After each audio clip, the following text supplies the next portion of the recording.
الحمدللہ رب العالمین والصلاة والسلام علی سید المرسلین اما بعد فاعوذ باللہ من الشیطان الرجیم بسم اللہ الرحمن الرحیم۔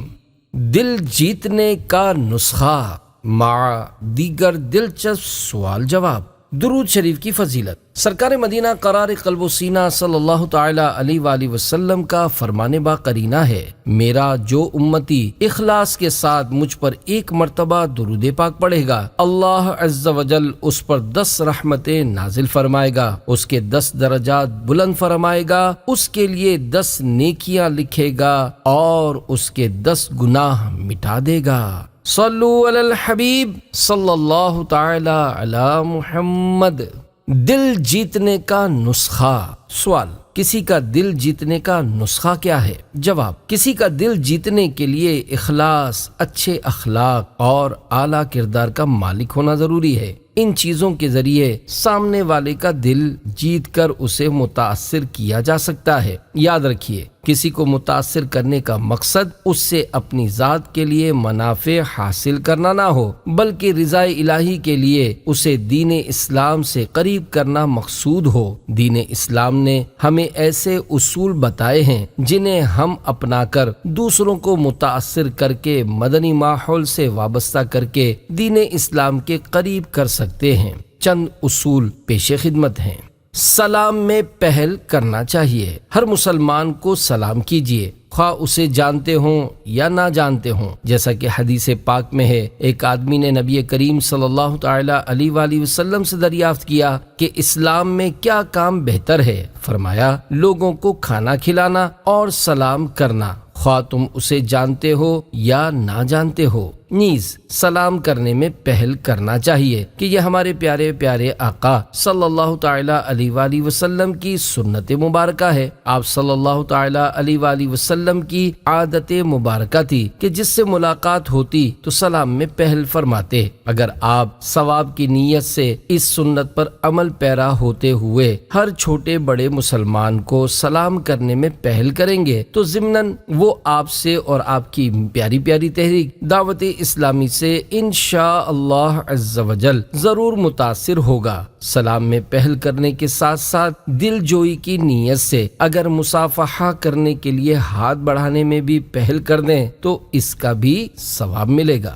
انگوٹھا دبانے سے محبت پیدا ہوتی ہے۔ ہاتھ ملاتے وقت ہاتھ کو بالکل ڈھیلا نہ چھوڑیں، بلکہ انگوٹھے کو ہلکا سا دبائیں کہ انگوٹھے میں ایک رگ ہے جس سے دبانے سے محبت پیدا ہوتی ہے۔ انگوٹھے کو ہلکا سا دبانے اور اپنی طرف کھینچنے سے وہ متوجہ ہوگا۔ پھر چہرے پر مسکراہٹ لاتے ہوئے نام جاننے کی صورت میں اچھے طریقے سے اس کا نام لیتے ہوئے اس سے خیریت دریافت کیجیے۔ اگر پہلی ملاقات ہے تو اس کا نام پوچھیے، پھر طبیعت بھی پوچھیے۔ جب کسی کا نام لے کر اس سے سلام و گفتگو کی جائے تو اسے خوشی ہوتی ہے اور وہ اپنائیت محسوس کرتا ہے اور جلد مائل ہو جاتا ہے۔ عموماً ہمارے معاشرے میں گفتگو کے دوران ایک مرتبہ طبیعت پوچھ لینے پر اکتفا نہیں کیا جاتا، بلکہ بار بار جملوں کی تکرار کی جاتی ہے۔ مثلاً، حاجی بلال، آپ خیریت سے ہیں؟ بالکل ٹھیک ہیں۔ گھر میں سب خیریت ہے؟ آپ کے بچے ٹھیک ہیں؟ اب کچھ اور یاد نہ ہو تو پھر پوچھیں گے، اور سنائیے کیا حال ہے؟ سامنے والا بھی ٹھیک ٹھیک کہتا رہتا ہے تو یوں کافی وقت اسی ٹھیک ٹھاک میں نکل جاتا ہے۔ بہرحال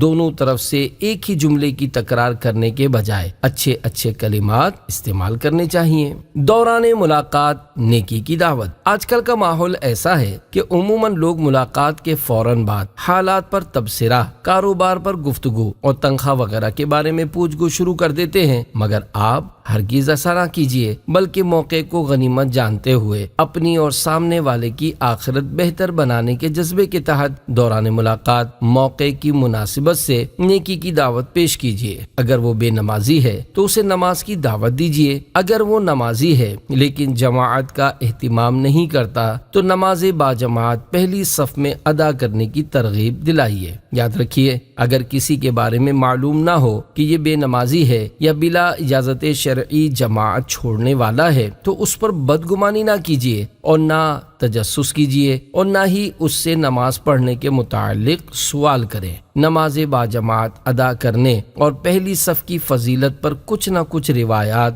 زبانی حرف بہ حرف یاد کر لیجئے، مگر اپنی طرف سے اس کی کوئی شرح وغیرہ ہرگز بیان نہ کیجیے تاکہ آپ کو ترغیب دلانے میں آسانی رہے اور شرعی غلطیاں بھی نہ ہوں۔ اسی طرح موقع کی مناسبت سے کچھ نہ کچھ سنتیں بتائیے، ہفتہ وار سنت ابھرے اجتماع کی دعوت دیجیے، نیک بننے کے طریقے پر عمل اور مدنی قافلوں میں سفر کی ترغیب دلا کر دعوت اسلامی کے مدنی ماحول سے وابستہ کرنے کی کوشش کیجیے۔ ملاقات کے دوران موقع کی مناسبت سے مثلاً دوران گفتگو کوئی بات ذہن سے نکل گئی، یاد نہیں آ رہی، تو صلو علی الحبیب بول کر خود بھی درود شریف پڑھیے اور سامنے والے کو بھی پڑھنے کی ترغیب دیجیے۔ انشاءاللہ عز وجل درود شریف پڑھنے کی برکت سے ثواب ہاتھ آنے کے ساتھ ساتھ بھولی ہوئی بات بھی یاد آ جائے گی، جیسا کہ حدیث پاک میں ہے، جب تم کسی چیز کو بھول جاؤ تو مجھ پر درود پاک پڑھو، انشاءاللہ عز وجل وہ چیز تمہیں یاد آ جائے گی۔ خوشی کی خبر پر مبارکباد۔ اگر سامنے والا خوشی کی کوئی خبر سنا دے، مثلا وہ کہے کہ میرے ہاں بچے کی ولادت ہوئی، تو آپ اس کو اس طرح مبارکباد دیجیے، ماشاء اللہ عز وجل مبارک ہو، اللہ تعالیٰ آپ کی نسلوں کو قیامت تک قائم رکھے، آپ کے بچے کو مدینے کا شہدائی بنائے۔ پھر استطاعت ہو اور شرعی رکاوٹ بھی نہ ہو تو 112 روپے یا جتنی گنجائش ہو بچے کے لیے دے دیجیے۔ اگر وہ لینے سے انکار کرے تو کہیں بھائی لے لیجئے، یہ بچے کی آمد پر آپ کے لیے تحفہ ہے۔ آپ کا اس طرح کرنا اس کو عمر بھر یاد رہے گا۔ اسی طرح وہ شادی یا منگنی کی خوشخبری سناتا ہے تو اس پر بھی خوب مبارکباد دیجئے۔ غمی کی خبر پر تعزیت۔ اگر وہ کوئی افسوسناک خبر سنائے، مثلا کسی عزیز کے انتقال کی خبر دے، تو اس سے تعزیت کیجیے۔ والدین یا اپنی بیماری وغیرہ کا ذکر کرے تو اسے بیماری کے فضائل بتا کر ہمت اور صبر کی تلقین کرتے ہوئے اس کی اور اس کے والدین کی صحت یابی کے لیے دعا کیجیے۔ اگر اس کے جسم پر کہیں پٹی بندھی ہوئی نظر آئے اور وہ خود نہ بھی بتائے تو آپ رضا الہی کی نیت سے اس کی غم خواری کرتے ہوئے اس سے پوچھ لیجیے کہ پیارے اسلامی بھائی، آپ کو یہ کیا ہوا ہے؟ سامنے والا یہ سوچنے پر مجبور ہو جائے گا کہ مجھے پٹی بندھے ہوئے اتنے دن گزر گئے، میرے گھر والوں نے بھی مجھ سے نہیں پوچھا، لیکن دعوت اسلامی والے کتنے ہمدرد اور غمخوار ہیں کہ دیکھتے ہی مجھ سے پوچھ لیا۔ پھر دوبارہ جب ملاقات ہو یا وقت نکال کر اس کے گھر جا کر غمخواری کیجیے اور پوچھیے کہ اب آپ کی طبیعت کیسی ہے۔ اس طرح انشاءاللہ عز وجل وہ ضرور آپ سے متاثر ہوگا۔ دوسروں کی نفسیات کو پیش نظر رکھنا۔ دوران ملاقات سامنے والے کی نفسیات کو پیش نظر رکھنا انتہائی ضروری ہے۔ اگر اس کی نوکری کا ٹائم ہو یا بھوک کی شدت ہو یا استنجے کی حاجت ہو یا وہ کسی اور تکلیف وغیرہ کی وجہ سے اضطراب یعنی پریشانی میں ہو اور بار بار گھڑی دیکھ رہا ہو، تو آپ اس کو السلام علیکم ورحمۃ اللہ وبرکاتہ فی امان اللہ کہہ کر اچھے انداز میں رخصت کیجیے۔ اس طرح اس کا دل بہت خوش ہوگا اور آئندہ آپ سے ملاقات کرنے کی طلب رکھے گا۔ اگر آپ نے اس کی نفسیات کو پیش نظر نہ رکھا اور اس کے اضطراب کے باوجود اسے بٹھائے رکھا تو آئندہ وہ آپ کو دیکھتے ہی گلی بدل دے گا۔ مدنی انعامات و مدنی قافلہ کورس کرنے میں نیت۔ سوال: مدنی انعامات و مدنی قافلہ کورس کرنے میں کیا نیت ہونی چاہیے؟ جواب: مدنی انعامات و مدنی قافلہ کورس بے شمار نیک اعمال سیکھنے اور سکھانے کا ذریعہ ہے، لہذا اس میں ضرور اچھی نیتیں کر لینی چاہیے کہ بغیر اچھی نیت کے کسی بھی عمل خیر کا ثواب نہیں ملتا۔ پھر جتنی اچھی نیتیں زیادہ ہوں گی اتنا ہی ثواب بھی زیادہ ہوگا۔ اس کو اس مثال سے سمجھیے کہ آپ پانی میں چینی ملا دیں تو وہ شربت بن جائے گا۔ اگر اس میں کچھ اور چیزیں مثلا بادام، پستہ، دودھ اور برف وغیرہ ڈال دیں تو اس کی عمدگی اور ذائقے میں مزید بہتری آ جائے گی۔ جس طرح چینی کے شربت میں زیادہ چیزیں ڈالنے سے اس کی لذت اور عمدگی میں اضافہ ہو جاتا ہے، ایسے ہی نیک اعمال میں نیتوں کی زیادتی ثواب کے اضافے کا باعث ہوتی ہے۔ بہرحال مدنی انعامات و مدنی قافلہ کورس میں سب سے پہلے اللہ عز و جل کی رضا حاصل کرنے کی نیت ہونی چاہیے۔ اس کورس میں علم دین سیکھنے کا موقع ملتا ہے، لہذا علم دین سیکھنے اور دوسروں کو سکھانے کی نیت بھی کی جا سکتی ہے۔ مدنی انعامات و مدنی قافلہ کورس دعوت اسلامی کے مدنی کاموں کی رفتار تیز کرنے کا بہترین ذریعہ ہے، لہذا اس کے ذریعے مدنی کاموں کی دھومیں مچانے، لوگوں کی آخرت بہتر بنانے اور ثواب آخرت کمانے کی نیت بھی کی جا سکتی ہے۔ اب مدنی انعامات و مدنی قافلہ کورس کی جگہ 7 دن کا اصلاح اعمال کورس کروایا جاتا ہے۔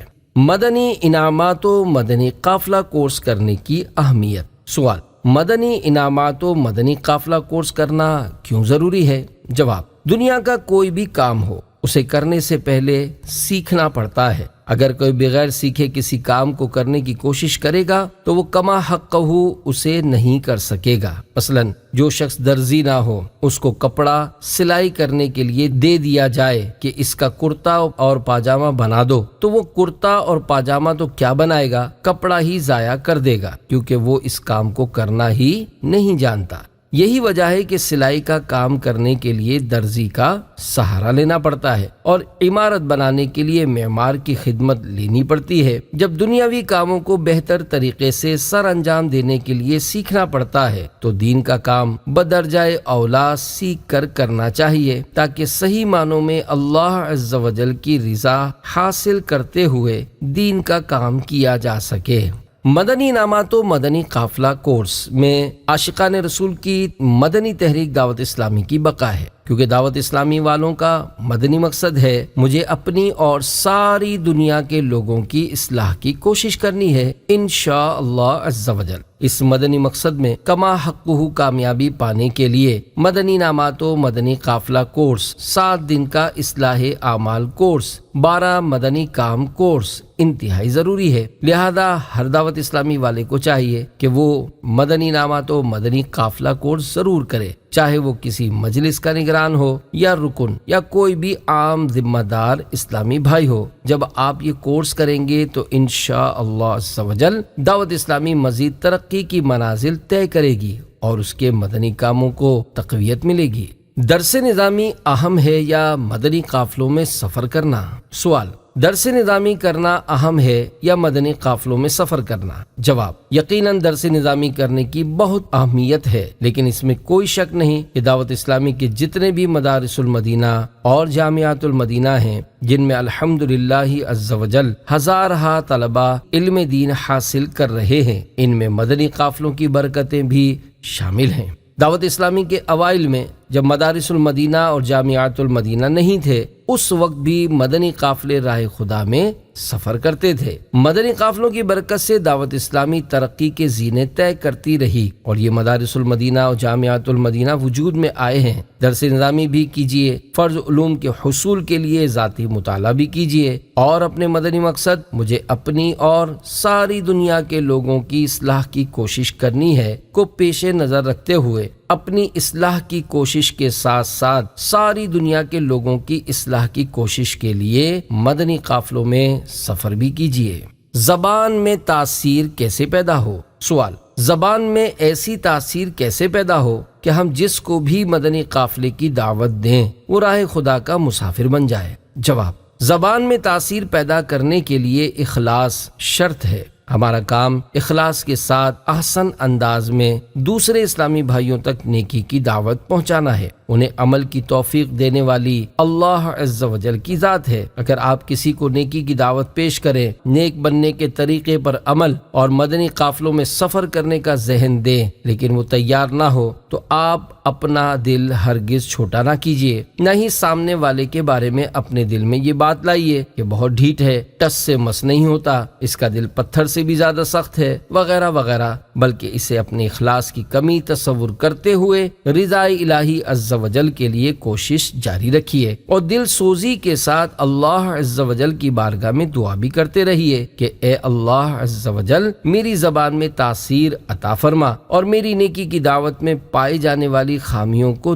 دور فرما کر لوگوں کو قبول کرنے کی توفیق عطا فرما۔ آپ کا یہ کڑنا اور دل سوزی کے ساتھ دعائیں کرتے رہنا ایک نہ ایک دن ضرور رنگ لائے گا اور اور آپ اپنی آنکھوں سے انشاءاللہ عز و جل اس کے مدنی نتائج دیکھ لیں گے۔ ہمارے بزرگان دین رحمہم اللہ المبین مخلص ہونے کے ساتھ ساتھ علم و عمل اور حسن اخلاق کے پیکر بھی ہوا کرتے تھے۔ ان کی زبانیں ایسی پرتاثیر ہوتی کہ جس کو بھی نیکی کی دعوت دیتے ان کی بات تاثیر کا تیر بن کر سامنے والے کے دل میں پیوست ہو جاتی۔ یہی وجہ ہے کہ ہمارے بزرگان دین رحمہم اللہ المبین کی مساعی جمیلہ عمدہ کوششوں سے کفار کلمہ پڑھ کر دائرہ اسلام میں داخل ہو جاتے ہیں۔ جس وقت سنتوں کا میں کرنے لگوں بیاں، ایسا اثر ہو پیدا جو دل کو ہلا سکے، میری زبان میں وہ اثر دے خدائے پاک جو مصطفیٰ کے عشق میں سب کو رلا سکے۔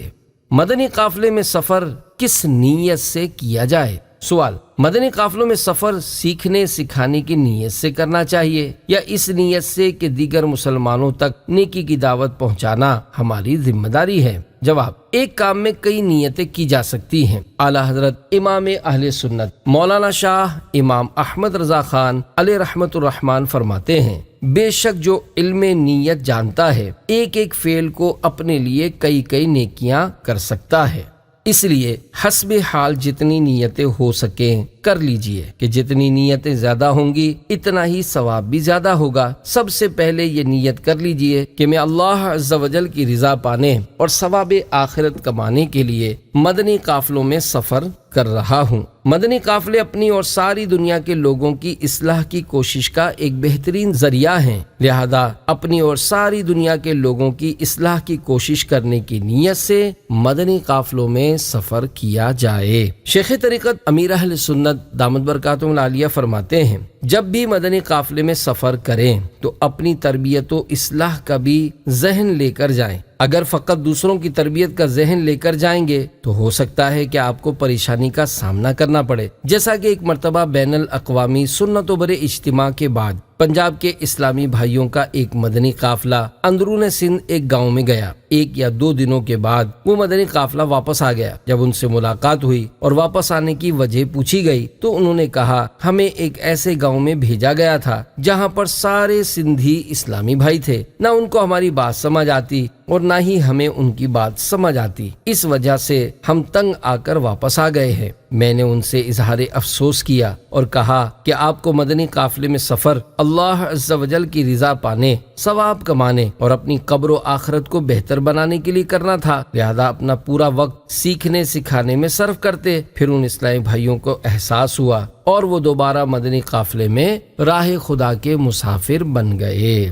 پیارے پیارے اسلامی بھائیوں، اگر آپ اپنی تربیت کا مدنی ذہن لے کر مدنی قافلے میں سفر کریں گے تو مقامی لوگ کسی بھی قوم سے تعلق رکھنے والے اور کوئی بھی زبان بولنے والے ہوئے تو آپ کو پریشانی کا سامنا نہیں کرنا پڑے گا۔ ہماری یہ ذمہ داری نہیں کہ جہاں ہمارا مدنی قافلہ سفر کرے وہاں کے لوگوں کو سکھا کر ہی آنا ہے، ہمارا کام کوشش کرنا ہے۔ البتہ ایسا بھی نہیں ہونا چاہیے کہ آپ مسجد سے باہر ہی نہ نکلیں کہ یہ دوسری زبان بولتے ہیں، ان کو ہماری اور ہمیں ان کی کیا سمجھ آئے گی۔ ہمارے صحابہ کرام و بزرگان دین رضوان اللہ تعالی علیہم اجمعین نے بھی دنیا کی ساری زبانیں نہیں سیکھی تھیں، لیکن اسلام کا پیغام لے کر دنیا کے مختلف ممالک کا سفر کیا اور دین اسلام کو دنیا کے گوشے گوشے میں پہنچایا۔ یہ انہی نفوس قدسیہ کی کاوشوں اور قربانیوں کا نتیجہ ہے کہ آج الحمدللہ عز و جل دنیا بھر میں اسلام کی روشنی پھیلی ہوئی ہے اور گلشن اسلام ہرا بھرا لہلہاتا ہوا نظر آ رہا ہے۔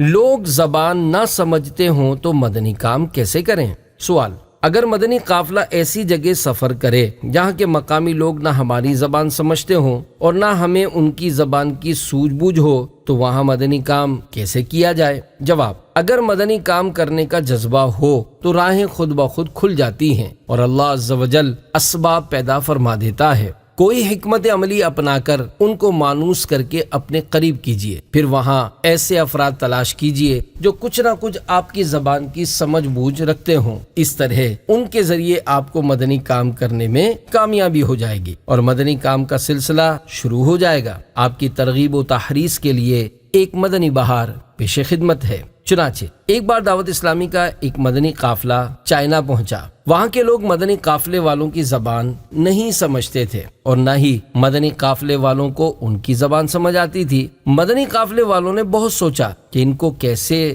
ترکیب میں لیا جائے۔ بالآخر ایک اسلامی بھائی جو خوش الحان نعت خوان بھی تھے، انہوں نے قصیدہ بردہ شریف پڑھنا شروع کیا تو وہاں کے لوگ مسجد میں اکٹھے ہو گئے۔ قصیدہ بردہ شریف سن کر بعضوں کی آنکھوں میں آنسو آ گئے۔ علم دین سے دوری کا یہ حال تھا کہ وہ لوگ جوتے پہن کر مسجد میں آتے تھے۔ مسواک شریف کا کوئی تصور ہی نہ تھا۔ مدنی قافلے والوں نے اشاروں میں ان کو مسجد سے باہر جوتے اتارنے کا طریقہ سمجھایا اور پریکٹیکل کر کے بھی دکھایا کہ مسجد کے اس حصے میں جوتے نہیں پہنتے۔ پھر ان کو قریب ہی جنگل میں درخت کی ٹہنیوں کو توڑ کر مسواک بنانا اور اشاروں سے کرنا سکھایا کہ یہ سنت پیغمبر ہے۔ وہ لوگ سرکار نامدار صلی اللہ تعالی علیہ وآلہ وسلم کو صرف پیغمبر کہتے تھے۔ چند دنوں بعد وہاں اردو اور انگلش بولنے والے اور سمجھنے والے کچھ مسلمان بھی مل گئے۔ پھر ان کے ذریعے اس علاقے والوں پر مزید کوشش کی گئی تو الحمدللہ عز وجل بعض کفار بھی مسلمان ہو کر دائرہ اسلام میں داخل ہوئے۔ آہستہ آہستہ مدنی کاموں میں ترقی ہوتی گئی۔ پھر مدنی کاموں کو مزید بڑھانے کے لیے وہاں ایک اسلامی بھائی کے گھر ہفتہ وار اجتماع بھی شروع کر دیا۔ معلوم ہوا کہ اگر مدنی کام کرنے کا جذبہ ہو تو حکمت عملی کے ساتھ دنیا کے ہر خطے میں مدنی کام کیا جا سکتا ہے۔ مقبول جہاں بھر میں ہو دعوت اسلامی، صدقہ تجھے اے رب غفار مدینے کا۔ بغیر کیے مدنی انعامات پر عمل کا ایک قاعدہ۔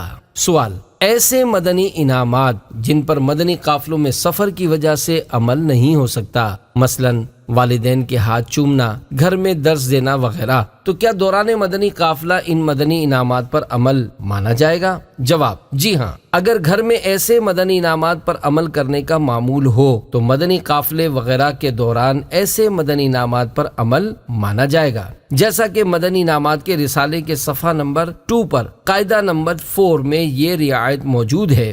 بعض مدنی انعامات ایسے ہیں جن پر صحیح عذر یعنی حقیقی مجبوری کی بنا پر عمل کی کوئی صورت نہ ہو یا اس دوران دوسرے مدنی کام میں مشغولیت ہے، مثلا ذمہ دار وغیرہ دیگر مدنی کاموں میں مصروفیت کے باعث کسی مدنی انعام مثلا مدرسۃ المدینہ بالغان میں شریک نہ ہو سکے، یا والدین کی وفات یا ان کے دوسرے شہر رہائش کی صورت میں دست بوسی اور ان پڑھ ہونے کے باعث لکھ کر بات کرنے سے محرومی ہے، تو بھی تنظیمی طور پر ان پر عمل مان لیا جائے گا۔ تم مدنی قافلوں میں اے اسلامی بھائیوں کرتے رہو ہمیشہ سفر خوش دلی کے ساتھ، اپنائے جو صدا کے لیے مدنی انعامات، میری دعا ہے خلد میں جائے نبی کے ساتھ۔ امیر قافلہ کیسا ہونا چاہیے؟ سوال: امیر قافلہ کو کیسا ہونا چاہیے؟ جواب: امیر قافلہ کو نہایت ہی سنجیدہ، با اخلاق، مدنی انعامات کا عامل، زبان، آنکھ اور دیگر اعضاء کا قفل مدینہ لگانے والا، اسلامی بھائیوں کا خیر خواہ اور اپنے ماتحتوں کے ساتھ یکساں تعلقات رکھنے والا ہونا چاہیے۔ امیر قافلہ ایسا ہو جو خود تکالیف اٹھائے لیکن اپنے ماتحت اسلامی بھائیوں کو راحت پہنچائے۔ گاڑی میں سوار ہوتے وقت پہلے سب کو با اصرار بٹھائے، پھر آخر میں خود بیٹھے، اگر جگہ نہ ملے تو کھڑا ہو جائے۔ ایسا نہ ہو کہ پہلے سوار ہو کر خود سیٹ سنبھال لے اور اپنے ماتحت اسلامی بھائیوں کی پرواہ ہی نہ کرے۔ مدنی قافلے کے دوران اپنے ماتحت اسلامی بھائیوں کی خوب خدمت کرے اور ہر طرح سے ان کو راحت پہنچائے۔ واپسی میں تمام شرکائے قافلہ سے انفرادی طور پر پاؤں پکڑ کر جبکہ کوئی مانع شرعی نہ ہو تو معافی مانگے۔ اس طرح شرکائے مدنی قافلہ پر بہت اچھا اثر پڑے گا۔ شیخ طریقت امیر اہل سنت دامت برکاتہم العالیہ فرماتے ہیں: الحمدللہ عز وجل، جب میں مدنی قافلوں میں سفر کرتا تھا تو پہلے شرکائے قافلہ کو بس میں سوار کرتا، پھر آخر میں خود سوار ہوتا۔ اگر بس میں سیٹ نہ ملتی تو اسلامی بھائیوں کے قدموں میں نیچے بیٹھ جاتا۔ اگر سوزوکی وغیرہ میں کہیں جانا پڑتا تو اسلامی بھائیوں کو بٹھانے کے بعد اگر بیٹھنے کی جگہ نہ ملتی تو کھڑا ہو جاتا۔ دعوت اسلامی کے اوائل میں الحمدللہ عز وجل مجھے بھی شرکائے مدنی قافلہ کی خوب خدمت کرنے کا موقع ملا۔ شروع میں حفاظتی امور کی پابندیاں نہ تھیں، اس لیے مدنی قافلوں میں سفر، اجتماعی اعتکاف کے حلقوں میں شرکت اور بیمار اسلامی بھائیوں کی عیادت کرنا بآسانی ممکن تھا، لیکن اب حالات کے پیش نظر یہ ممکن نہیں رہا۔ اب سینکڑوں ہزاروں اسلامی بھائی معتکف ہوتے ہیں۔ ہر ایک سے انفرادی طور پر پوچھنا اور ایک ایک کے پاس جا جا کر مزاج پرسی کرنا بہت ہی مشکل کام ہے۔ البتہ اب بھی مجلس کی طرف سے یہ ترکیب ہے کہ جن بیمار اسلامی بھائیوں کے نام وغیرہ ملتے ہیں ان کی طرف غم خواری کے لیے میرے مکتوب روانہ کیے جاتے ہیں۔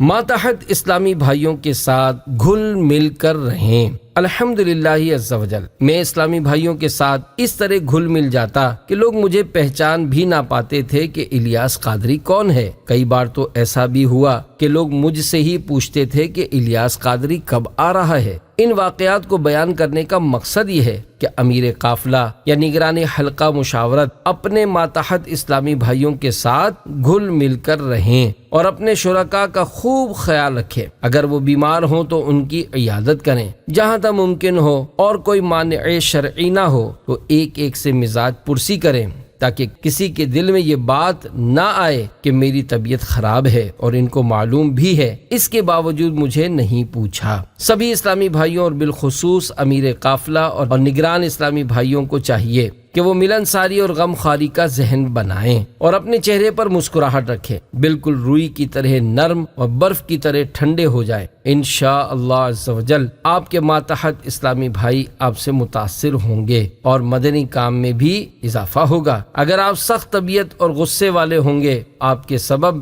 دین اسلام کے عظیم مدنی کام کو نقصان بھی پہنچ سکتا ہے۔ اللہ اس سے پہلے ایمان پہ موت دے دے، نقصان میرے سبب سے ہو سنت نبی کا۔ اگر کوئی اپنا غیر مسلم ہونا ظاہر کرے تو کیا کرنا چاہیے؟ سوال: بعض اوقات مدنی قافلے میں انفرادی کوشش یا نیکی کی دعوت دینے کے بعد سامنے والا کہہ دیتا ہے کہ میں غیر مسلم ہوں۔ اس وقت ہمارا مبلغ خاموش ہو جاتا ہے۔ اس وقت مبلغ کو کیا کرنا چاہیے؟ جواب: غیر مسلم کو اسلام کی دعوت دینا ہر ایک کا کام نہیں، لہذا انفرادی کوشش یا نیکی کی دعوت دینے کے دوران اگر کوئی اپنے غیر مسلم یہودی، عیسائی اور ہندو وغیرہ ہونے کا اظہار کرے تو مبلغ کو چاہیے کہ ہمت کر کے نرمی کے ساتھ اتنا کہہ دے کہ ہم آپ کو اسلام کی دعوت پیش کرتے ہیں، آپ اسلام کی دعوت قبول کر لیجئے۔ اگر وہ کہیں کہ میں مسلمان ہو جاؤں تو مجھے کیا ملے گا، تو کہہ دیجئے کہ اللہ عز و جل کی رحمت سے جنت ملے گی۔ اب اگر وہ کہے کہ میں مسلمان ہونا چاہتا ہوں تو فوراً اسے پہلے والے مذہب سے توبہ کروا کر کلمہ پڑھا دیجئے۔ کسی عالم صاحب یا امام مسجد کے پاس جانے کے انتظار میں ہرگز تاخیر مت کیجیے۔ ہاں، اگر وہ خود کہے کہ مجھے عالم دین کے پاس لے چلو، میں اسلام قبول کر لوں گا، تو اب چونکہ مطالبہ غیر مسلم کی طرف سے ہے، لہذا کسی عالم دین کے پاس لے جاتے ہوئے تاخیر کی صورت میں لے جانے والا گناہ گار نہ ہوگا بلکہ ثواب کا حقدار ہوگا۔ کلمہ پڑھا لینے کے بعد اس کو آزاد نہ چھوڑیں بلکہ اس کو ضروریات دین کے بارے میں بتائیں یا پھر کسی سنی عالم کے پاس لے کر جائیں جو اس کو دین اسلام کی بنیادی باتیں سکھائے۔ دعوت اسلامی کے تحت ہونے والا نیو مسلم کورس بھی کروایا جاتا ہے۔ آپ خود اس سے رابطے میں رہیں یا اس کو کسی اور کے حوالے کر دیں جو اس سے بہتر رابطہ رکھے تاکہ وہ شیطان کے بہکاوے سے بچ کر دین اسلام پر ثابت قدم رہے۔ اگر ایسا نہ ہو بلکہ وہ غیر مسلم آپ سے دلائل مانگے یا بحث و مباحثہ کرے اور اپنے کفریہ عقائد پر دلائل پیش کرے تو پھر آپ اس سے بحث و مباحثہ ہرگز نہ کیجیے بلکہ اس شہر کے کسی ایسے بڑے سنی عالم دین کی طرف رہنمائی کر دیں جو اس کے مذہب کی معلومات رکھتا ہو، اسے معلوم ہو کہ وہ کیا کیا اعتراضات کر سکتا ہے اور ان اعتراضات کے جوابات کیا ہیں۔ مدنی کام بڑھانے کے لیے مدنی قافلوں میں سفر۔ سوال: اگر اپنے علاقے میں مدنی کام نہ ہو تو پہلے اپنے علاقے میں مدنی کام بڑھائیں یا مدنی قافلوں میں سفر کریں؟ کہا جاتا ہے کہ اگر گھر میں آگ لگی ہو تو پہلے اسے بجھانا چاہیے۔ جواب: گھر میں آگ لگی ہو تو پہلے اسے بجھانا چاہیے، یہ تو درست ہے، مگر آگ بجھانے کے لیے اس کا طریقہ بھی آنا چاہیے۔ کہیں ایسا نہ ہو کہ آگ بجھانے کے لیے اس میں کود پڑیں، آگ بھی نہ بجھے اور خود بھی جل کر مر جائیں۔ جس علاقے میں مدنی کام بالکل نہ ہو یا کم ہو تو اس علاقے کے اسلامی بھائیوں کو زیادہ سے زیادہ مدنی قافلوں میں سفر کرنا چاہیے۔ مدنی قافلوں میں سفر کرنے سے مدنی کام خود بخود بڑھے گا، کیونکہ اس علاقے کے جو اسلامی بھائی مدنی قافلے کے مسافر بنیں گے تو وہ مدنی قافلے سے واپس آ کر اپنے علاقے میں نیکی کی دعوت کی دھومیں مچائیں گے اور اسلامی بھائیوں کو مدنی انعامات کا عامل اور مدنی قافلوں کا مسافر بنانے کی کوشش کریں گے، جس سے علاقے میں دعوت اسلامی کا مدنی کام بڑھے گا۔ مجھ کو جذبہ دے سفر کرتا رہوں پروردگار، سنتوں کی تربیت کے قافلے میں بار بار۔ صلو علی الحبیب صلی اللہ تعالی علی محمد۔ امیر اہل سنت کی خودداری۔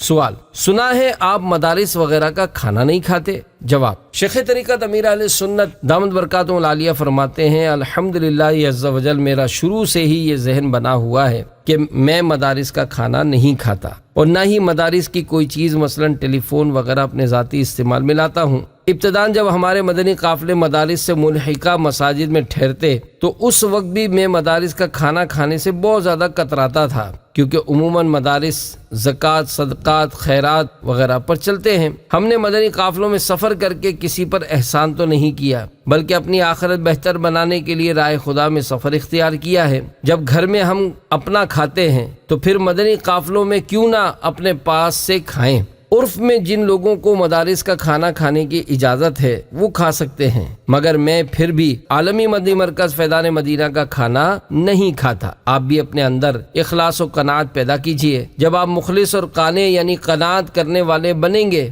انشاءاللہ عز وجل دین کا کام بھی زیادہ طریقے سے کر سکیں گے اور آپ کی زبان میں تاثیر بھی پیدا ہوگی۔ مدنی کام کا آغاز کب اور کیسے ہوا؟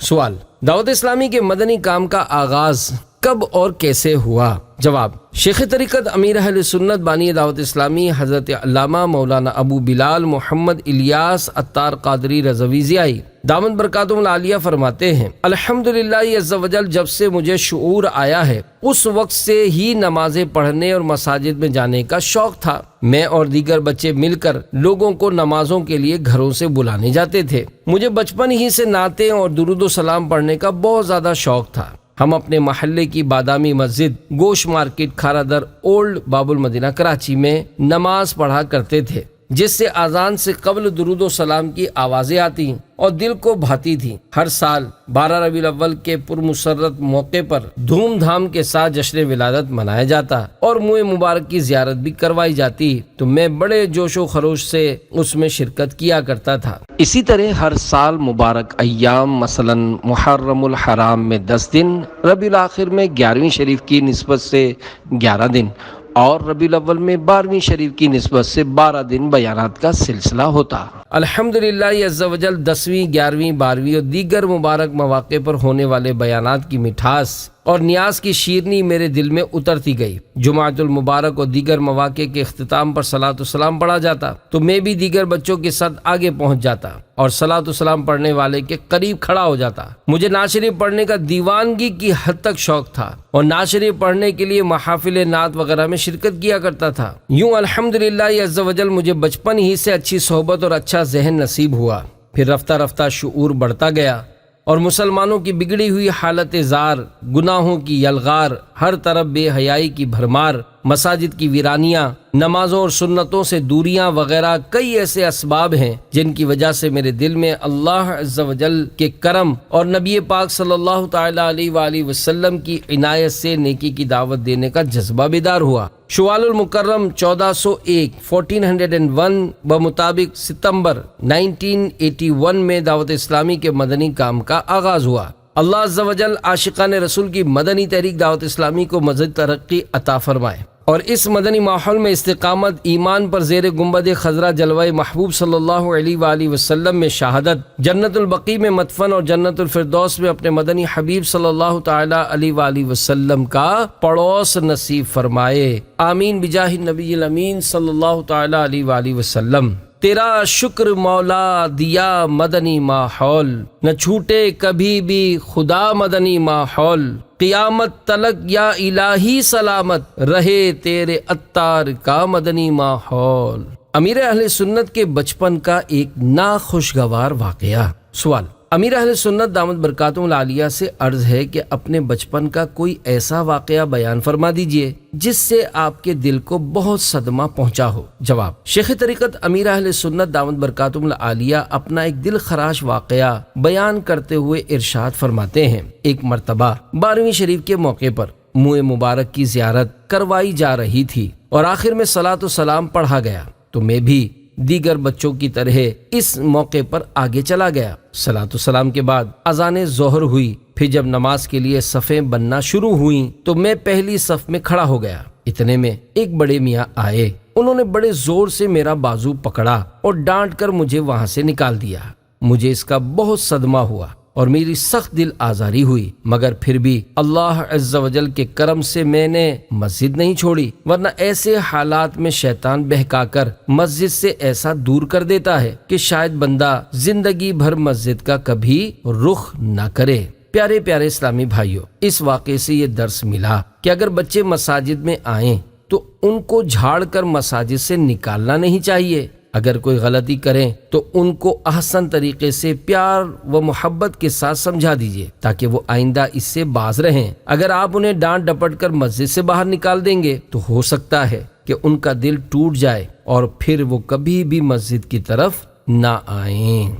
چھوٹے بچوں کو مسجد میں لانے کا حکم۔ سوال: کیا چھوٹے بچوں کو بھی مسجد میں لا سکتے ہیں؟ جواب: اتنا چھوٹا بچہ جس سے نجاست یعنی پیشاب وغیرہ کر دینے کا خطرہ ہو اور پاگل کو مسجد کے اندر لے جانا حرام ہے۔ اگر نجاست کا خطرہ نہ ہو تو مکروہ۔ ایسا بچہ یا پاگل یا بے ہوش یا جس پر جن آیا ہوا ہو ان کو دم کروانے کے لیے بھی مسجد میں لے جانے کی شریعت میں اجازت نہیں۔ اگر آپ چھوٹے بچے وغیرہ کو مسجد میں لانے کی بھول کر چکے ہیں تو برائے کرم فوراً توبہ کر کے آئندہ نہ لانے کا عہد کیجیے۔ ہاں، فنائے مسجد مثلاً امام صاحب کے حجرے میں بچے کو لے جا سکتے ہیں جبکہ مسجد کے اندر سے نہ گزرنا پڑے۔ تلفظ کی درستی کا طریقہ۔ سوال: گفتگو میں بولے جانے والے غلط الفاظ کے تلفظ کی درستی کا طریقہ بیان فرما دیجیے۔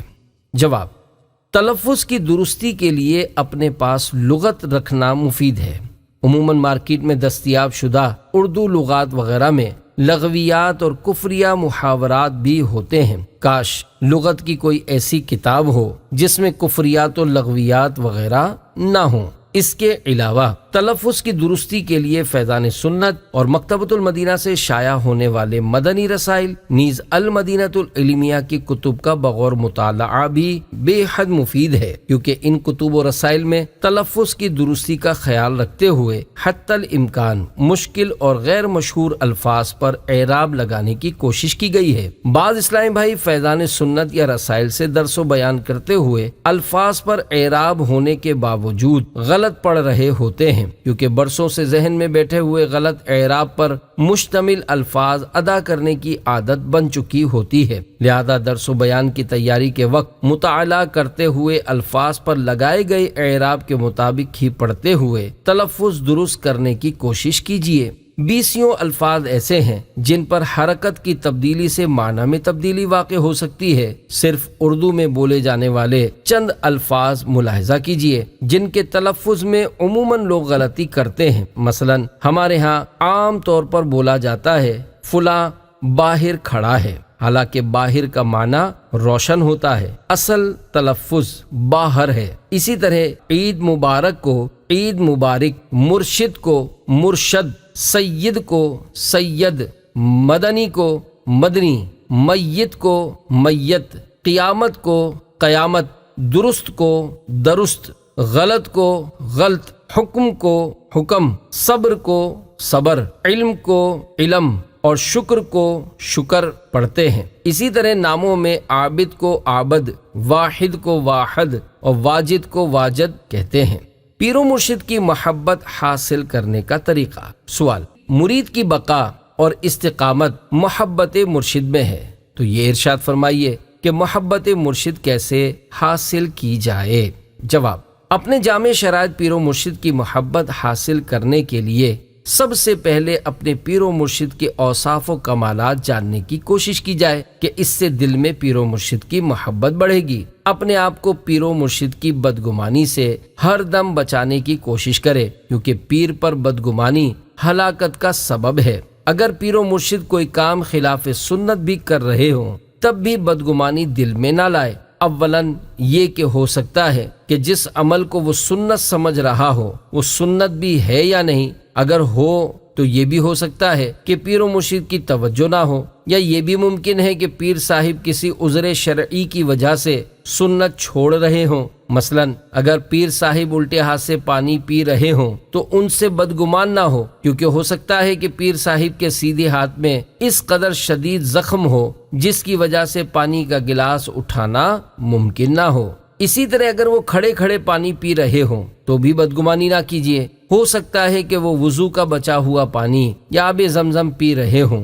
دو پانی کھڑے ہو کر پی سکتے ہیں، جیسا کہ صدر الشریعہ بدر الطریقہ مفتی محمد امجد علی اعظمی علیہ رحمۃ اللہ القوی فرماتے ہیں، لوگ مطلقاً کھڑے ہو کر پانی پینے کو مکروہ بتاتے ہیں، حالانکہ وضو کے پانی کا یہ حکم نہیں بلکہ اس کو کھڑے ہو کر پینا مستحب ہے۔ اسی طرح آب زمزم کو بھی کھڑے ہو کر پینا سنت ہے۔ یہ دونوں پانی اس حکم سے مستثنا یعنی الگ ہیں، اور اس میں حکمت یہ ہے کہ کھڑے ہو کر جب پانی پیا جاتا ہے وہ فوراً تمام اعضاء کی طرف سرایت کر جاتا ہے، یعنی تمام اعضاء میں پہنچ جاتا ہے، اور یہ مضر یعنی نقصان دہ ہے، مگر یہ دونوں برکت والے ہیں اور اس سے مقصود ہی تبرک ہے، لہذا ان کا تمام اعضاء میں پہنچ جانا فائدہ مند ہے۔ مرید کو چاہیے کہ اپنے دل میں پیر کی محبت اس قدر بڑھائے کہ مرید کامل ہو جائے۔ اگر بالفرض پیر صاحب بغیر کسی وجہ کے جھاڑ کر نکال بھی دیں تو اس کی عقیدت و محبت میں کمی نہ آئے۔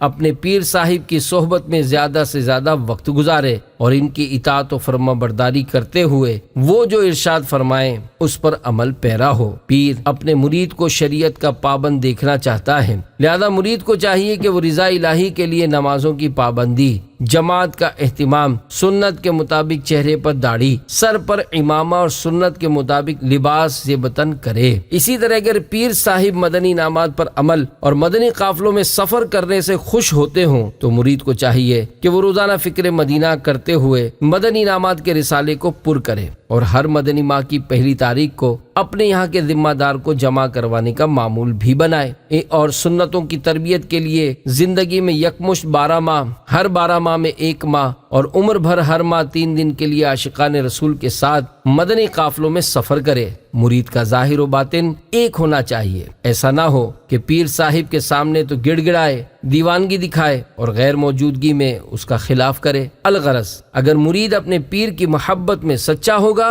تو انشاءاللہ عز و جل ضرور اپنے پیر و مرشد کے فیوز و برکات سے مالا مال ہوگا۔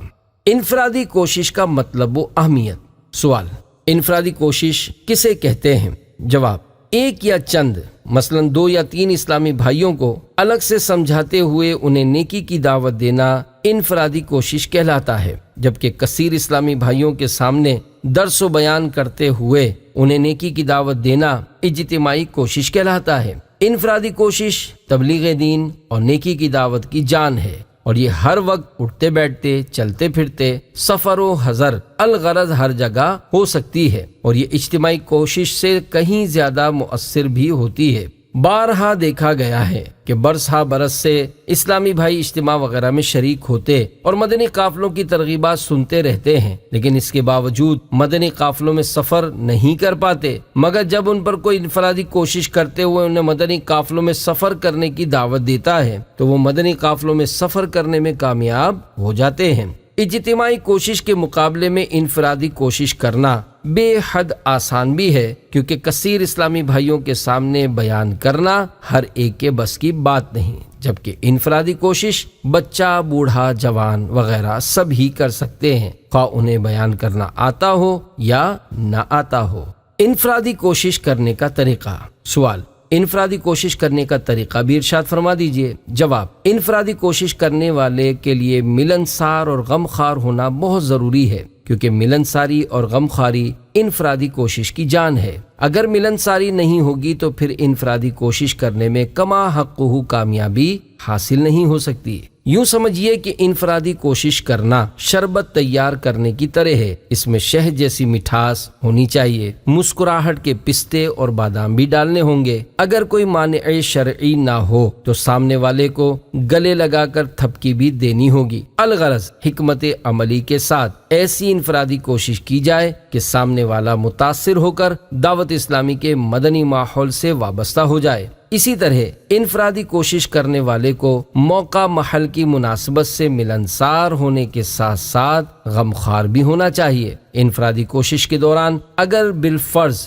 کسی کو اداس دیکھیں یا اس سے پریشانی کی خبر سنیں تو فوراً آپ کے چہرے پر اداسی اور غم کے آثار نمودار ہو جانے چاہیے۔ مثلاً سامنے والا کہتا ہے کہ میری ماں بیمار ہے، ڈاکٹروں نے کینسر کی نشاندہی کی ہے، تو آپ کو چاہیے کہ اسے دلاسا دیں، اپنے منہ سے ایسے الفاظ ادا کریں جو اس کے لیے تسکین اور حوصلہ افزائی کا سامان کریں، اور اس کی والدہ کی صحت یابی کے لیے دعا کیجیے کہ اللہ عز و جل آپ کی والدہ کو شفا عطا فرمائے اور آپ کی ہر پریشانی دور فرمائے۔ پھر اس کو مدنی مشورہ دیجیے کہ آپ اپنی امی جان کی صحت یابی کے لیے راہ خدا میں سفر کرنے والے عاشقان رسول کے ہمراہ سنتوں کی تربیت کے مدنی قافلوں میں سفر کر کے دعا مانگیے کہ مسافر کی دعا قبول ہوتی ہے، جیسا کہ حدیث پاک میں ہے 3 قسم کی دعائیں مستجاب یعنی مقبول ہیں، ان کی قبولیت میں کوئی شک نہیں۔ نمبر 1 مظلوم کی دعا، نمبر 2 مسافر کی دعا، نمبر 3 باپ کی اپنے بیٹے کے لیے دعا۔ ماں جو بیمار ہو یا وہ ناچار ہو، رنج و غم مت کریں، قافلے میں چلو، رب کے در پر جھکیں، التجائیں کریں، باب رحمت کھلیں، قافلے میں چلو۔ انفرادی کوشش کرنا سنت ہے۔ سوال: کیا انفرادی کوشش کرنا ہمارے پیارے آقا صلی اللہ تعالی علیہ وآلہ وسلم سے ثابت ہے؟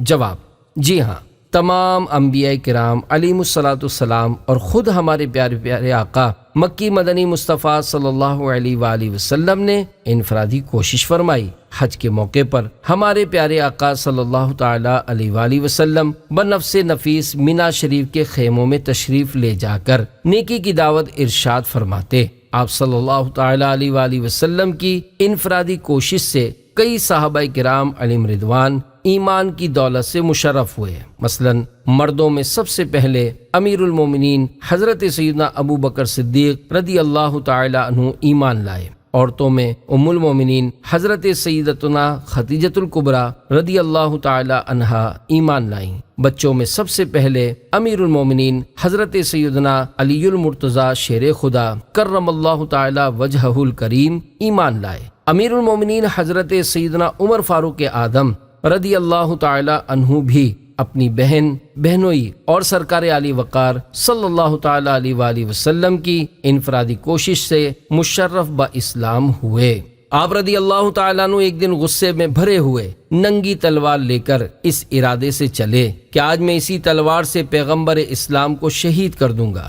اتفاق سے راستے میں حضرت سیدنا نعیم بن عبداللہ رضی اللہ تعالیٰ عنہ سے ملاقات ہو گئی۔ یہ مسلمان ہو چکے تھے، مگر حضرت عمر رضی اللہ تعالیٰ عنہ کو ان کے اسلام کی خبر نہیں تھی۔ انہوں نے پوچھا، اے عمر، اس دوپہر کی گرمی میں ننگی تلوار لے کر کہاں چلے؟ کہنے لگے کہ آج بانی اسلام کو شہید کرنے کے لیے گھر سے نکل پڑا ہوں۔ انہوں نے کہا، پہلے اپنے گھر کی خبر لو، تمہاری بہن فاطمہ اور تمہارے بہنوئی سعید بن زید بھی تو مسلمان ہو گئے ہیں۔ یہ سن کر آپ بہن کے گھر پہنچے اور دروازہ کھٹکھٹایا۔ گھر کے اندر چند مسلمان چھپ کر قرآن پڑھ رہے تھے۔ حضرت عمر رضی اللہ تعالیٰ عنہ کی آواز سن کر سب لوگ ڈر گئے اور قرآن کے اوراق چھوڑ کر ادھر ادھر چھپ گئے۔ بہن نے اٹھ کر دروازہ کھولا تو حضرت عمر رضی اللہ تعالیٰ عنہ چلا کر بولے، اے اپنی جان کی دشمن، کیا تو بھی مسلمان ہو گئی ہے؟ پھر اپنے بہنوئی حضرت سیدنا سعید بن زید رضی اللہ تعالیٰ عنہ پر جھپٹے اور ان کی داڑھی پکڑ کر ان کو زمین پر پٹخ دیا اور سینے پر سوار ہو کر مارنے لگے۔ ان کی بہن حضرت سیدتنا فاطمہ رضی اللہ تعالی عنہا اپنے شوہر کو بچانے کے لیے دوڑ پڑیں تو حضرت عمر رضی اللہ تعالی عنہ نے ان کو ایسا تماچا مارا کہ ان کا چہرہ خون سے لہو لہان ہو گیا۔ بہن نے صاف صاف کہہ دیا، اے عمر سن لو، تم سے جو ہو سکے کر لو، مگر اب اسلام دل سے نہیں نکل سکتا۔ حضرت عمر رضی اللہ تعالیٰ عنہ نے بہن کا خون آلودہ چہرہ دیکھا اور ان کا عزم و استقامت سے بھرا ہوا یہ جملہ سنا تو ان پر رقت طاری ہو گئی اور ایک دم دل نرم پڑ گیا۔ تھوڑی دیر تک خاموش کھڑے رہے، پھر کہا، اچھا تم لوگ جو پڑھ رہے تھے مجھے بھی دکھاؤ۔ بہن نے قرآن کے اوراق سامنے رکھ دیے۔ ان کی نظر جب اس آیت پر پڑی، سبح للہ ما فی السماوات والارض وہو العزیز الحکیم، ترجمہ کنز الایمان، اللہ کی پاکی بولتا ہے جو کچھ آسمانوں اور زمین میں ہے اور وہی عزت و حکمت والا ہے۔ اس آیت کا ایک ایک لفظ صداقت کی تاثیر کا تیر بن کر دل کی گہرائی میں پیوست ہوتا چلا گیا اور جسم کا ایک ایک بال لرزہ براندام ہونے لگا۔ جب اس آیت پر پہنچے، آمنو باللہ ورسولہ، ترجمہ کنز الایمان، اللہ اور اس کے رسول پر ایمان لاؤ، تو بالکل ہی بے قابو ہو گئے اور بے اختیار پکار اٹھے، اشہد ان لا الہ الا اللہ واشہد ان محمد رسول اللہ۔ اس وقت حضور اکرم صلی اللہ تعالی علیہ وآلہ وسلم حضرت سیدنا ارقم رضی اللہ تعالیٰ عنہ کے مکان میں تشریف فرما تھے۔ حضرت عمر رضی اللہ تعالیٰ عنہ بہن کے گھر سے نکلے اور سیدھے حضرت سیدنا ارقم رضی اللہ تعالیٰ عنہ کے مکان پر پہنچے تو دروازہ بند پایا۔ کنڈی بجائی، اندر کے لوگوں نے دروازے کی جھری سے جھانک کر دیکھا تو حضرت عمر رضی اللہ تعالی عنہ ننگی تلوار لیے کھڑے تھے۔ لوگ گھبرا گئے اور کسی میں دروازہ کھولنے کی ہمت نہ ہوئی، مگر حضرت سیدنا حمزہ رضی اللہ تعالی عنہ نے بلند آواز سے فرمایا، دروازہ کھول دو اور اندر آنے دو، اگر نیک نیتی کے ساتھ آیا ہے تو اس کا خیر مقدم کیا جائے گا، ورنہ اسی کی تلوار سے اس کی گردن اڑا دی جائے گی۔ حضرت عمر رضی اللہ تعالی عنہ نے اندر قدم رکھا تو حضور صلی اللہ تعالی علیہ وآلہ وسلم نے خود آگے بڑھ کر حضرت عمر رضی اللہ تعالی عنہ کا بازو پکڑا اور فرمایا، اے خطاب کے بیٹے، تو مسلمان ہو جا۔ حضرت عمر رضی اللہ تعالی عنہ نے بآواز بلند کہا، اشہد ان لا الہ الا اللہ وانک رسول اللہ۔ حضور اقدس صلی اللہ تعالی علیہ وآلہ وسلم نے خوشی سے نعرہ تکبیر بلند فرمایا اور تمام حاضرین نے اس زور سے اللہ اکبر کا نعرہ مارا کہ مکہ مکرمہ زادہ اللہ شرفا و تعظیما کی پہاڑیاں گونج اٹھیں۔ نبی رحمت شفیع امت صلی اللہ تعالی علیہ وآلہ وسلم کی اس پیاری پیاری سنت کو ادا کرتے ہوئے ہمارے صحابہ کرام علیہم رضوان و بزرگان دین رحمہم اللہ المبین نے بھی انفرادی کوشش کو جاری رکھا اور دین اسلام کے پیغام کو دنیا بھر میں عام کیا۔ امیر المومنین حضرت سیدنا ابو بکر صدیق رضی اللہ تعالی عنہ نے ایمان لاتے ہی اسلام کی دعوت پیش کرنا شروع کر دی۔ آپ کی انفرادی کوشش سے وہ 5 صحابہ کرام علیہم رضوان بھی ایمان سے مشرف ہوئے جو عشرہ مبشرہ میں داخل ہیں، جن کے اسماء گرامی یہ ہیں۔ نمبر 1 حضرت سیدنا زبیر بن عوام رضی اللہ تعالی عنہ۔ نمبر 2 امیر المومنین حضرت سیدنا عثمان بن عفان رضی اللہ تعالی عنہ۔ نمبر 3 حضرت سیدنا طلحہ بن عبید اللہ رضی اللہ تعالی عنہ۔ نمبر 4 حضرت سیدنا سعد بن ابی وقاص رضی اللہ تعالی عنہ۔ نمبر 5 حضرت سیدنا عبد الرحمن بن عوف رضی اللہ تعالی عنہ۔ احساس کمتری اور جھجک کا علاج۔ سوال: انفرادی کوشش کے دوران احساس کمتری اور جھجک ہو تو کیا کرنا چاہیے؟ جواب: انفرادی کوشش کے دوران نظر اسباب پر رکھنے کے بجائے خالق اسباب یعنی اللہ عز و جل پر رکھیے۔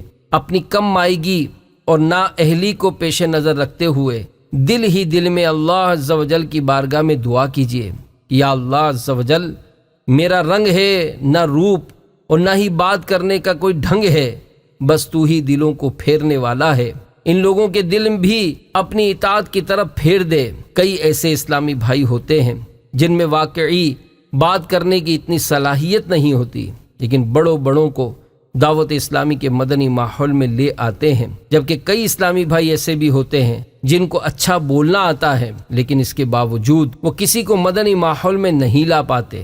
اس لیے جب بھی کسی کو نیکی کی دعوت دیں تو اپنے اچھا بولنے کے فن پر ناز کرنے کے بجائے اللہ عز و جل کی مدد اور اس کے پیارے محبوب دانۂ غیوب صلی اللہ علیہ وآلہ وسلم کے کرم پر نظر رکھیے، انشاءاللہ عز و جل آپ کی جھجک اور احساس کمتری ختم ہو جائے گی۔ مایوس کیوں ہو عاصیو تم حوصلہ رکھو، رب کی عطا سے ان کا کرم ہے سبھی کے ساتھ۔ مدنی ماحول سے وابستہ ہونے اور چھوڑنے کی وجوہات۔ سوال: اسلامی بھائیوں کے دعوت اسلامی کے مدنی ماحول سے وابستہ ہونے اور پھر مدنی ماحول چھوڑ دینے کی کیا وجوہات ہیں؟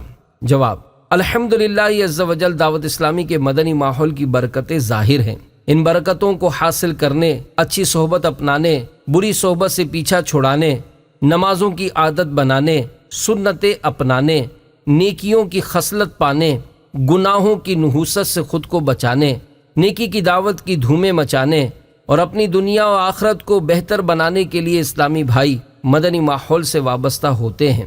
شیطان جب دیکھتا ہے کہ انہیں مدنی ماحول کی خوب برکتیں نصیب ہو رہی ہیں، ان کی دنیا و آخرت سنور رہی ہے، تو وہ ان کو مدنی ماحول سے دور کرنے کی کوشش میں لگ جاتا ہے۔ بالآخر نفس و شیطان کے بہکاوے میں آ کر بعض اسلامی بھائی مدنی ماحول سے دور ہو جاتے ہیں۔ شیخ طریقت امیر اہل سنت دامت برکاتہم العالیہ فرماتے ہیں، اسلامی بھائیوں کے مدنی ماحول سے دور ہونے کی ایک بڑی وجہ کچھ نادان اسلامی بھائیوں کی غیر ارادی کوتاہیاں ہیں کہ اسلامی بھائی ایک دوسرے کے دکھ، درد اور غمی خوشی کے مواقع میں شریک نہیں ہوتے۔ اگر آپ کسی کے ہاں شادی وغیرہ خوشی کے موقع پر نہ جائیں تو اتنا محسوس نہیں ہوتا، مگر غمی کے موقع پر نہ جائیں تو بہت محسوس کیا جاتا ہے۔ اس طرح کے کئی واقعات ہیں کہ وہ اسلامی بھائی جو برسوں سے مدنی ماحول سے وابستہ تھے، ان کے کسی عزیز کے وفات پانے پر ذمہ دار اسلامی بھائیوں کی شرکت نہ کرنے کی وجہ سے وہ مدنی ماحول سے دور ہو گئے۔ پنجاب کے ایک شہر سے مجھے مکتوب موصول ہوا جس میں مکتوب بھیجنے والے اسلامی بھائی نے لکھا تھا کہ میرے والد صاحب کا انتقال ہوا تو میں نے علاقے کے ذمہ دار کو اطلاع بھی دی، مگر پھر بھی ذمہ دار تو کیا، کسی ایک اسلامی بھائی نے بھی شرکت نہیں کی۔ میرا دل آپ لوگوں کی طرف سے بالکل ٹوٹ چکا ہے، اب میرا آپ لوگوں سے کوئی تعلق نہیں۔ پیارے پیارے اسلامی بھائیوں، دیکھا آپ نے کہ ایک اسلامی بھائی کے والد صاحب کے فوت ہونے پر اسلامی بھائیوں کی شرکت نہ کرنے کے سبب اس کا دل ٹوٹ گیا اور وہ دعوت اسلامی کے مدنی ماحول سے دور ہو گیا۔ ہر اسلامی بھائی کو ایک دوسرے کے دکھ، درد اور غمی خوشی میں شریک ہونا چاہیے۔ اگر کوئی اسلامی بھائی بیمار پڑ جائے تو اس کی عیادت کیجیے، اس کا کوئی عزیز فوت ہو جائے اور کوئی شرعی مجبوری نہ ہو تو ضرور شرکت کیجیے۔ غمی کے مواقع پر مذہبی لوگوں کی زیادہ ضرورت ہوتی ہے، عموماً اس پر توجہ نہیں دی جاتی۔ نماز جنازہ کے علاوہ تدفین، تلقین وغیرہ کے مواقع پر بھی مذہبی لوگوں کی ضرورت پڑتی ہے۔ الحمدللہ عز و جل دعوت اسلامی کے قیام سے قبل اور اس کے اوائل میں بھی جب کسی کے ہاں انتقال ہوتا اور مجھے پتہ چلتا تو میں غسل اور تدفین وغیرہ میں بڑھ چڑھ کر حصہ لیتا تھا۔ آپ بھی اپنی آخرت بہتر بنانے، نیکیاں کمانے اور دعوت اسلامی کا مدنی کام دنیا بھر میں پھیلانے کے جذبے کے تحت جہاں بھی عاشقان رسول میں سے کسی کے انتقال کی اطلاع ملے، اگرچہ وہ دعوت اسلامی کے مدنی ماحول سے وابستہ نہ ہو، تب بھی بڑھ چڑھ کر حصہ لیجیے۔ آپ خود دیکھیں گے کہ میت کے اہل خانہ دعوت اسلامی سے متاثر ہو کر انشاءاللہ عز و جل مدنی ماحول سے وابستہ ہو جائیں گے، اور یوں دعوت اسلامی کے مدنی کاموں کو مدینے کے 12 چاند لگ جائیں گے۔ مقبول جہاں بھر میں ہو دعوت اسلامی، صدقہ تجھے اے رب غفار مدینے کا۔ عبادت کے 9 حصے خاموشی میں ہیں۔ حضرت سیدنا انس بن مالک رضی اللہ تعالیٰ عنہ بیان کرتے ہیں کہ حضور اکرم صلی اللہ تعالیٰ علیہ وآلہ وسلم نے ارشاد فرمایا، عبادت کے 10 حصے ہیں، 9 حصے خاموشی میں اور 10واں حصہ حلال کمانے میں ہے۔ صلو علی الحبیب صلی اللہ تعالیٰ علی محمد۔